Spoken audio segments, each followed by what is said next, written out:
Kalau kita lihat negara-negara maju seperti sebutlah Jepang, Bang. Oke. Kira-kira nih kalau kita nih Indonesia itu akan seperti apa ke depan? Perbandingan Jepang. Oke. Kita nih banyak masyarakatnya kurang percaya diri, terus pemalas. Ada kemiripan dengan orang Amerika Latin. Amerika Latin itu ada budaya misalnya kesetaraan dan kemiskinan.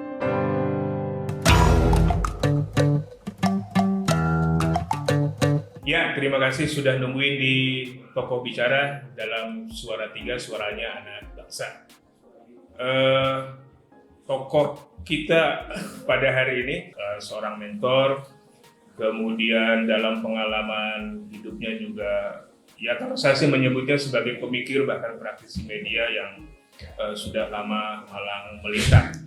Makasih Bang Abrar sudah hadir di Tokoh Bicara di Suara 3. Oh ya, sama-sama Mopi. Katanya sudah banyak aktivitas Bang ya di luar. Ya, sejak COVID memang saya agak mengurangi. Tapi belum keluar dari orbit semuanya. Ya, ada beberapa orbit saya udah keluar. Oh, gitu, Bang. Jadi, tapi apa namanya volumenya sudah nggak kayak dulu sebelum Enggak. COVID Bang. Ya. Apa aja Bang sekarang kegiatan Bang Abrar di luar atau di rumah? Di luar ya tergantung ada beberapa kegiatan aja. Ketika ketemu teman-teman lama gitu ya, dan kalau untuk mengerjakan sesuatu kelihatannya masih menunggu banyak hal lagi. Oh iya, jadi masih banyak ditunggu orang sebenarnya Bang ya? Ya betul, jadi belum kondusif suasana. Di samping itu memang ya banyak hal terjadi juga perubahan bisnis landscape ya. Perubahan bisnis landscape ya, terutama di media, gimana tuh Bang ceritanya? Oh ya, media salah satunya ya, tidak hanya di media, tapi memang lebih banyak di kalangan jasa ya. Jasa ya, media salah satunya dengan adanya revolusi teknologi informasi. Oke. Terus ada media sosial. Ya, orang bilang agak liar gitu. Nggak artinya liar, semua orang bisa menulis, semua orang bisa orang punya TV ya. Punya TV, terus ketika salah tidak minta maaf gitu ya. Nah itu yang saya bilang bisnis landscape yang berubah gitu. Iya, ada norma-norma juga yang kadang-kadang bagaimana mengurus regulasinya, Bang. Ya makanya ya ilmu komunikasi yang dipelajari sekarang pun itu banyak hal ya sudah official gitu ya. Dan ini jadi tantangan untuk menciptakan teori-teori baru di bidang komunikasi. Realitasnya itu lebih cepat daripada teorinya ya. Sehingga mungkin teorinya harus dilakukan pembaharuan ya. Karena teknologi itu cepat sekali gitu kan. Nah sehingga terkaget-kaget kita semua yang percepatan itu. Misalnya tentang teori apa ya Bang? Kalau saya lihat sekarang misalnya, misalnya contoh kayak ojek daring Bang. Ojek daring itu kan waktu awal-awal munculnya itu kan hanya melayani jasa transportasi misalnya. Ya. Sekarang malah dia menggantikan dapur-dapur di rumah. Oh ya, itu pengembangan ya. Ya, maka percepatan itu tidak hanya terjadi pada perubahan bisnis riset, terjadi juga pada regulasi. Gitu kan. Regulasinya banyak belum ada, tapi sudah jalan. Akhirnya banyak orang menjalankan, loh, udah ya mumpung belum ada regulasinya. Terkaget-kaget.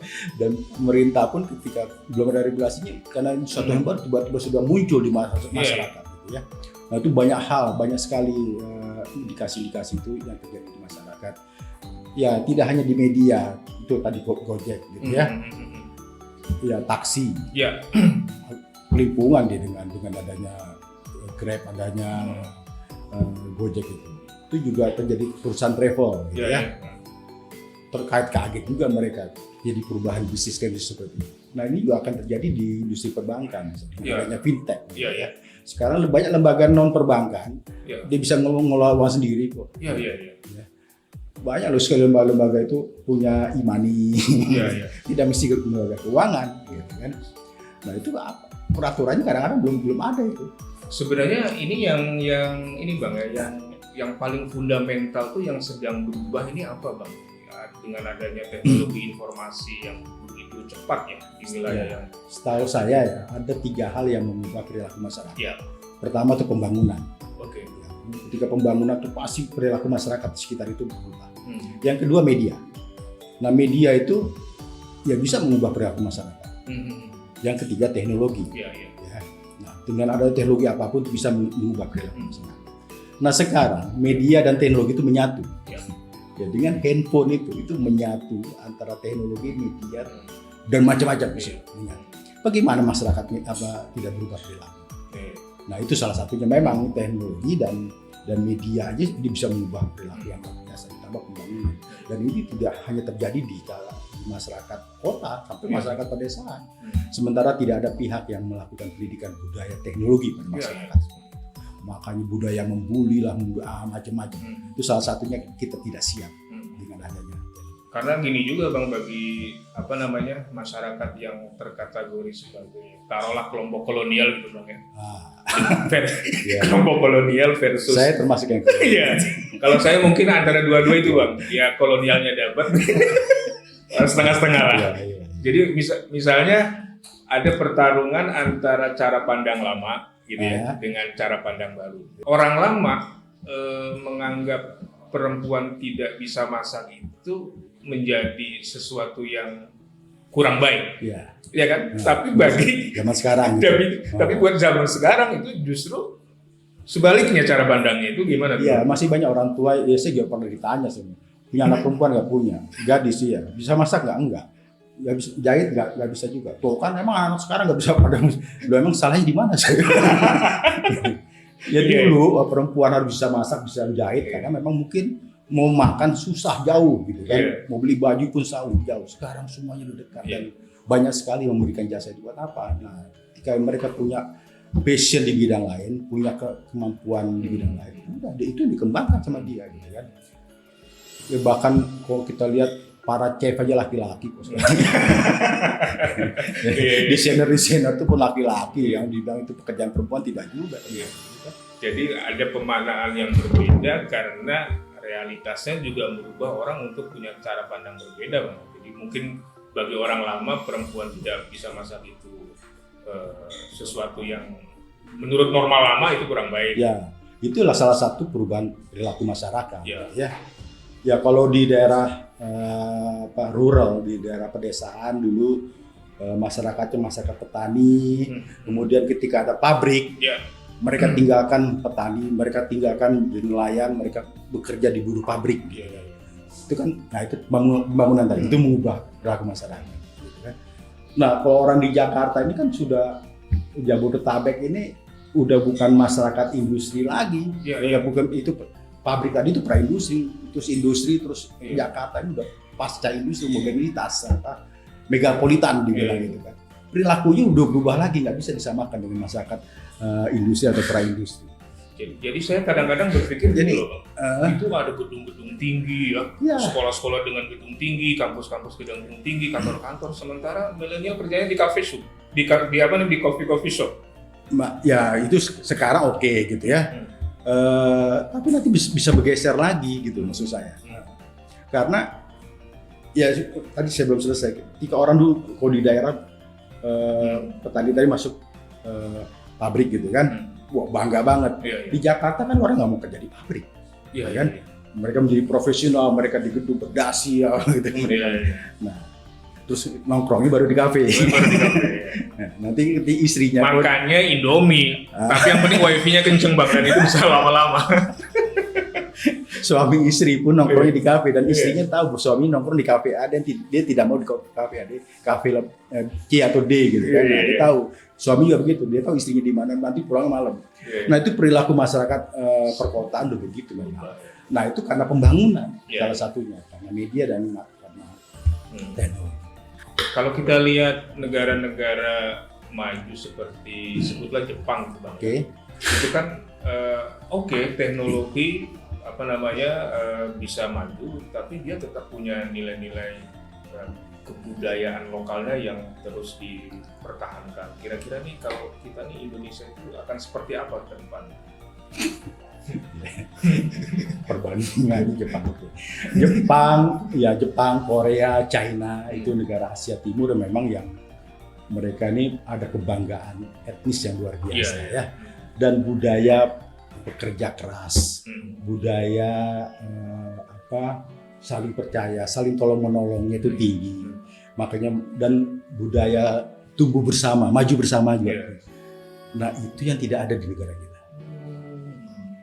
ya. Kita ini banyak masyarakatnya kurang percaya diri, terus pemalas. Dan ini bukan saya ngatakan, ini hasil penelitian dari Harvard University. Hasil riset. Nah, riset. Kajian Harvard University, divisi kebudayaan. Jadi dia mempelajari per wilayah gitu ya. Wilayah Asia Timur, Asia Tengah, Asia Timur, Asia Tenggara, sampai seluruh dunia. Termasuk Afrika, Amerika Latin. Nah, ketika saya baca itu seluruh dunia itu, kita ada kemiripan dengan orang Amerika Latin. Malah mirip sama Iya. Amerika Latin. Jadi kalau membandingin dengan Cina itu memang agak jauh. Bukan apple to apple. Bukan apple to apple. Artinya ya, manusia sama ya, Iya. tapi ketika kita bicara budaya kan kita bicara sistem pengetahuan dan perilaku. Ya. Nah itu yang berbedanya. Makanya pertumbuhan ekonomi di Asia Timur itu luar biasa. Iya. Ya. Karena mindset mereka tuh sudah terbentuk tuh dari kecil mereka itu. Kita enggak. Nah, Amerika Latin itu ada budaya misalnya kesetaraan dalam kemiskinan. Kesetaraan dalam kemiskinan. Jadi ada anekdot di sana, seorang petani punya sapi 3 ekor gitu ya. Terus yang soalnya nggak punya apa-apa. Kemudian yang tidak punya apa-apa didatangi seorang peri. Saya peri, saya bisa memenuhi permintaan kamu apa? Kamu minta apa? Gitu kan? Kata peri ini pada petani yang tidak punya sapi tadi. Kira-kira apa yang diminta oleh petani yang tidak bisa? Ya, banyak orang bilang ketika saya tanya minta sapi juga. Ternyata tidak. Permintaan si petani yang nggak punya sapi ini bunuh sapi tetangga itu. itu mananya kira-kira? Nah itu kesetaraan dalam kemiskinan. Oke. Jadi bukan berpikir tumbuh bersama atau maju bersama. Nah itu yang terjadi pada Asia Timur. Ya, orang Jepang, Cina, Korea itu tumbuh bersama, maju bersama. Kenapa saya bilang kita mirip-mirip? Kita bukan kesetaraan dalam kemiskinan, tapi kurang lebih sama lah. Susah ngeliat orang senang atau senang ngeliat orang susah gitu kan.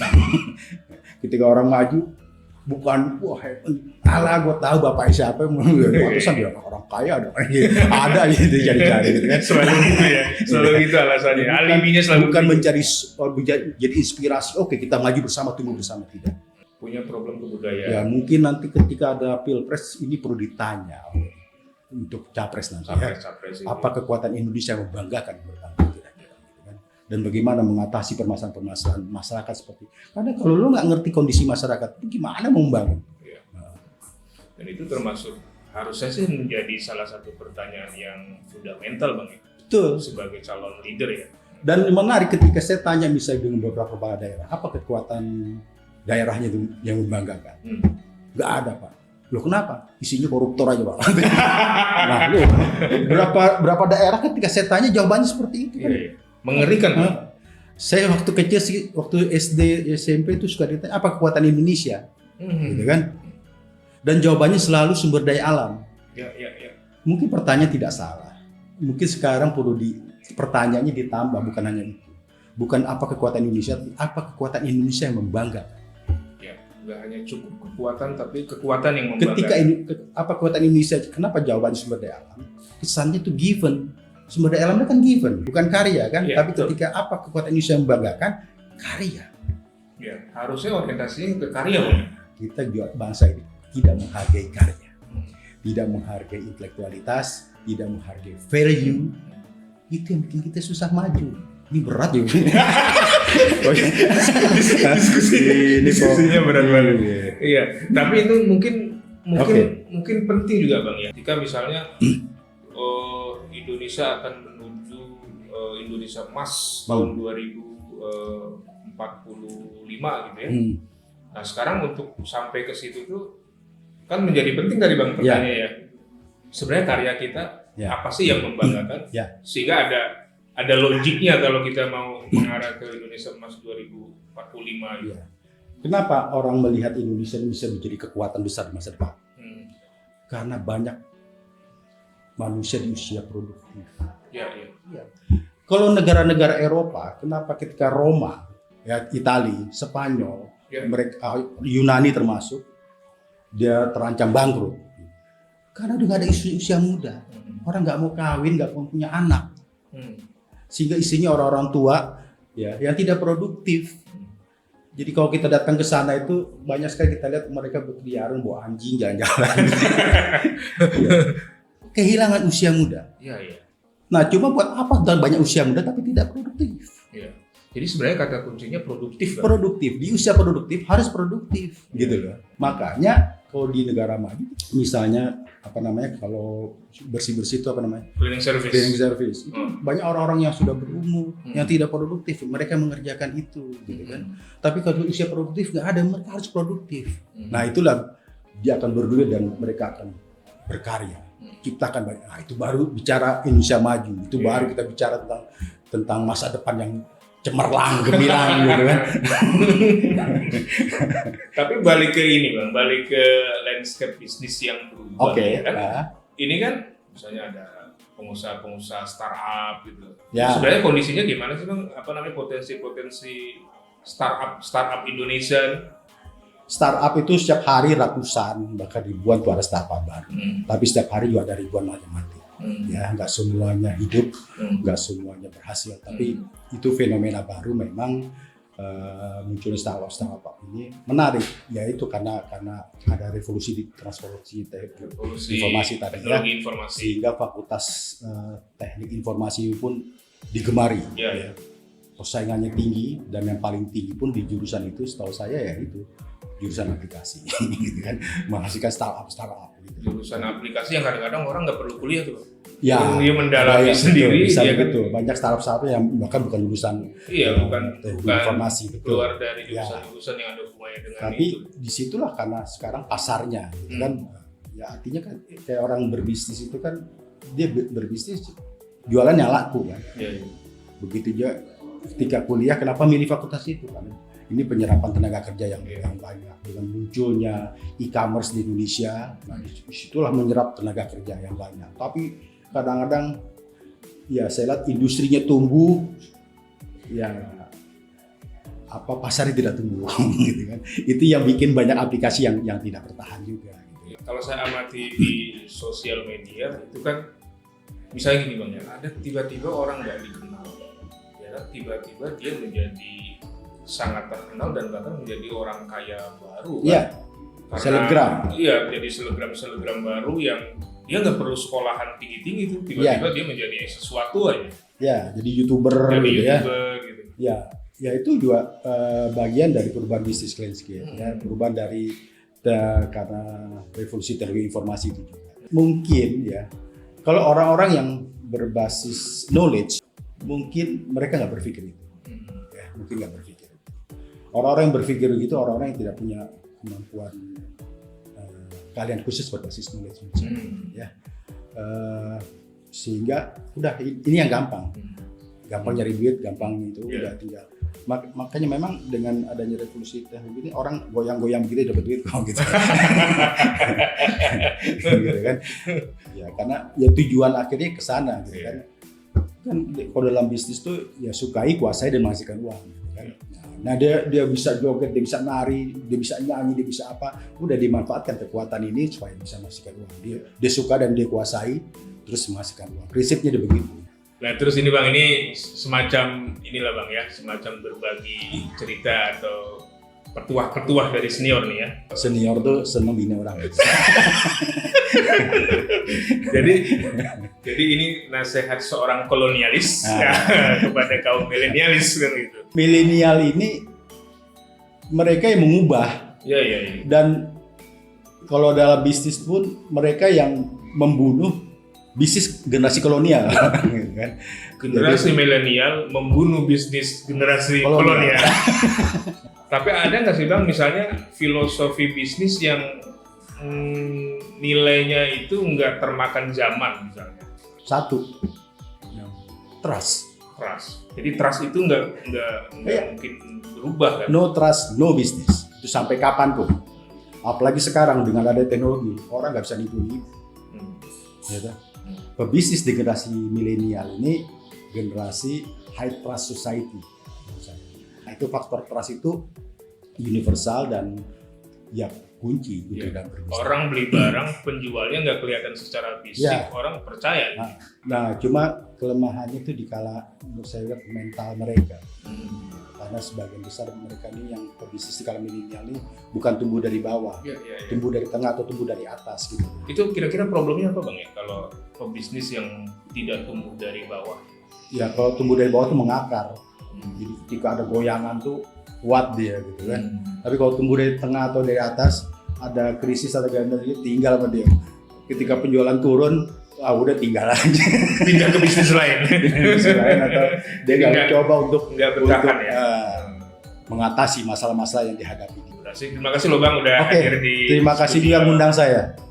Suara 3 dan jangan lupa untuk pemirsa Suara 3 di program Toko Bicara, terus tonton konten-konten kita, jangan lupa subscribe, like, dan share ke teman-teman. Wah ini ada oleh-oleh Bang nih ternyata dari Suara 3 untuk bintang tamu Bang Abror. Ini ada ayam tangkap nih Bang. Ini makanan kesukaan saya juga sih Bang, nih khas Aceh nih. Oh iya. Abang dari Aceh juga kan? Betul. Makasih Bang ya. Ya sama-sama ya.